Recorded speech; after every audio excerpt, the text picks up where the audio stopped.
Hey everyone, welcome to Coffee with Eddie. Let's go inside and see who's waiting for us.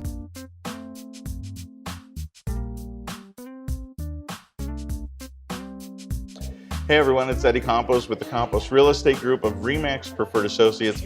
My guest today is the one and only John Mangas with RE/MAX Preferred Associates, our broker owner. And I'm going to do a recap of what's been going on with the real estate market. John, my first question is, what was 2017 like? 2017 was an awesome year.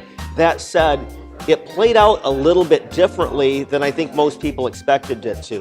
What I mean by that is it started off like super overheated, super strong. But by the time we got to September and the fourth quarter, we lost some of the momentum and some of the energy that the market had.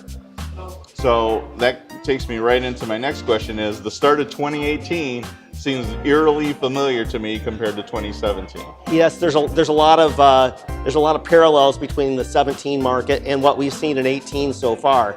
In fact, one of the interesting things about 2018 is there's even less inventory on the market. In other words, homes available for today's buyers to purchase than we even had a year ago. So that has really compressed the market even that much more.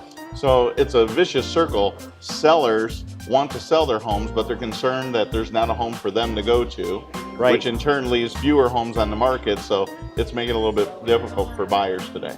It is, but think about it from the seller's perspective, because it all starts with the seller. If you go in to a listing appointment and you're talking to the seller and you explain how we attract buyers through digital marketing, online marketing, good photos, video, all the 2018 marketing things that we do, right?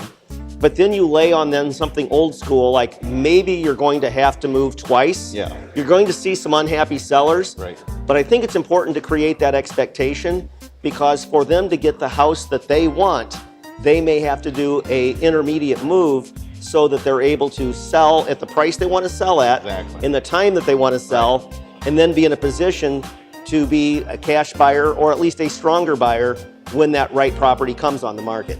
So what are we projecting for 2018 to finish out the year? Well, what's exciting about 2018 is there are more buyers in the market than we've had. More millennial buyers are coming into the market.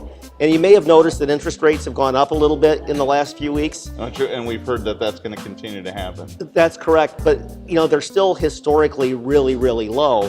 But for millennials who have only heard about interest rates in the 4s and high 3s, now the low 5s seems a little scary to them, right? Right. So what's happening is some of those millennial first-time buyers are getting off the fence and they're getting into the housing market right now, spring of 18. So for those of us who've owned a home for a little while, my first purchase was at 13%. When I see 5%, I still think that's wow. Yeah, like I said, historically, we have great rates. Right. But millennials, memory is very short. They only go back a few years. So that's the difference. Yep. So this is Eddie Campos with the Campos Real Estate Group of RE/MAX Preferred Associates. My guest today was John Mangas, our broker owner, and this has been the Real Estate Recap for 2018. We'll talk to you next week.